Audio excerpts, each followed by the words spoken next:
Jeshi la Polisi mkoa wa Morogoro limeendelea na operation za kukabiliana na matapeli sugu ambao wanatumia mtindo wa kuwarubuni vijana kupitia mitandao mbalimbali, kwamba wanawafundisha vijana namna ya kuwa mabilionea na baadaye kwa kutumia majina ya makampuni ambayo yanachunguzwa kuhusu uhalali wake.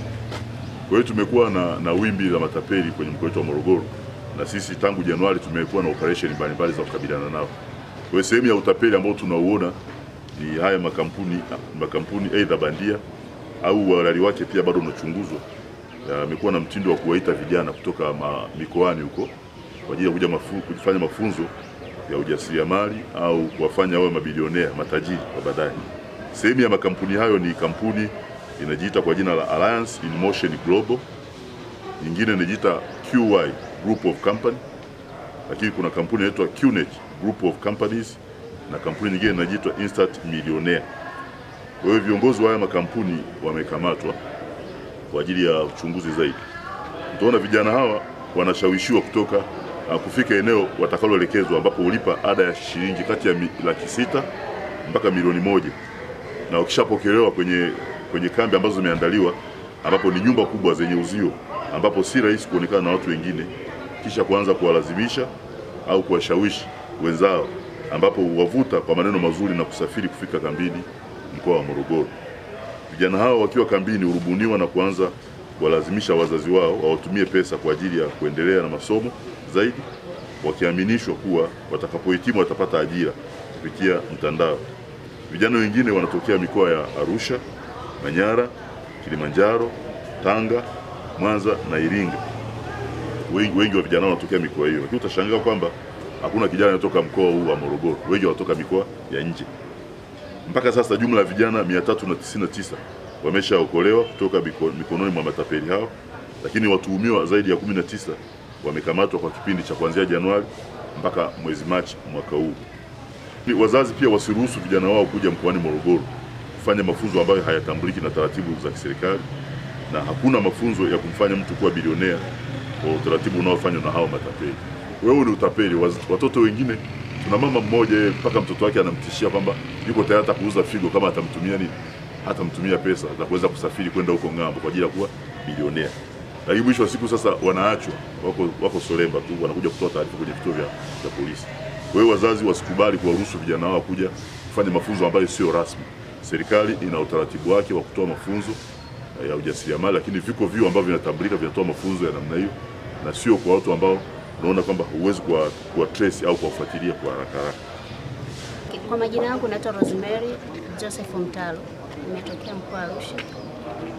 Nilipata taarifa za kwanza, ni mheshimiwa diwani yuko halmashauri ya Meru. Nilipata taarifa za kuuza mtoto wa kaka yangu kutekwa na watu wanaojifanya kwamba ni watu wametoka Dubai kwa ajili ya kwenda kumtafutia kazi. Eriki alikuwa field, alikuwa kibaa, nimepeleka hotel management, kwa hiyo akaenda kufanya field. Kwa kule field akakutana na dada ndo akamwambia muandalie pizza, kaanda pizza alipeleka mezani, yani akampa congratulations, nimepika chakula kizuri. Akaambia naomba nipe namba nikutafutie kazi. Kwa hiyo Eriki akampa namba na akampa shilingi 7,000 kama zawadi. Baada ya siku 3 amerudi mkoani, kampigia simu, kuna kazi Morogoro njoo, lakini atakuja na 1,500,000 kama hela ya kumpa yule anakuja kukufanyia usaili.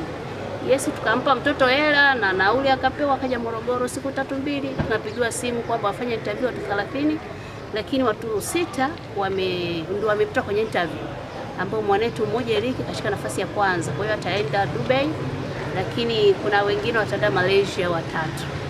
Yes, kwa nikajaribu kutafuta, nikampigia RPC wa mkoa wa Kilimanjaro aweze kuniunganisha na RPC wa mkoa wa Morogoro. Wamenipa ushirikiano mkubwa sana. Baada ya kupiga Morogoro, RPC amenipokea, kaniunganisha na OCCIT, tuko online, nikafanya mambo, tukaendelea kupambana. Basi jana ananipigia simu, niko kwenye kikao, ananiambia mheshimiwa njoo, tutapata kijana wako. Kwa hiyo nikasema nipaka safari jana usiku na nimeingia hapa saa 11 asubuhi. Sasa baada ya kuambiwa kwamba ataenda Malaysia na yani baada ya hapo ikaendelea nini? Okay, yule dada anasema kwamba anataka 5,800,000 na 800,000 kwa ajili ya usafiri. Lakini kamwambia mtoto ana visa, ana chochote, anasafirija. Kanambia usijali mama, sisi tunafanya hizi kazi na kwa mwezi mmoja atakuwa nalipo 2,000,000. Kwa mtu naye yani kama vile amemwathiri kisaikolojia. Mtu naye mpaka namwambia mama naomba uze ile eneo langu niondoke niende mama nikatafute riziki. Kwa hiyo hivyo. Lakini nashukuru sana RPC wa mkoa wa Morogoro na Kilimanjaro na OCCID. Hata mkuu wa wilaya mimi nimeongea naye, yani wamenipa ushirikiano mkubwa. Yani siwezi kuongea kwa kweli. Kweli ili jeshi la Mama Samia Suluhu Hassan limejipanga. RPC na kikosi chako Mungu akubariki. Mko vizuri. Kwa wananchi wengi wa Tanzania wapo na fikiri jeshi liko vizuri. Hata IGP. Kwa kweli kikosi chako baba kiko salama. Kweli ninashindwa hata kuongea nasikia machozi. Kupitia hili unawaambiaje sasa wazazi kama wewe? Okay, mimi nawaambia tu wazazi kwamba hebu tukae vizuri na watoto wetu nyumbani, lakini whatever huwezi kuelewa ndio kama hivi anaenda field anaenda kuteko kule. Kwa hiyo ninachotaka kujua au mimi kuweza kuambia tu jeshi la polisi, hebu angalie kwenye hivi vyuo na kule anakwenda kufanya field. Ninahisi kuna connection kwa sababu huwezi kuniambia mimi naenda field afu nipate mtu pale ananiambia nimhudumie na after hapo atake na namba akaniajiri. Kwa hiyo tuangalie na kule wanakwenda kufanya zile interview zao kwa ajili ya kupata ajira. Kule kuna kitu kiko chini ya carpet. Yes.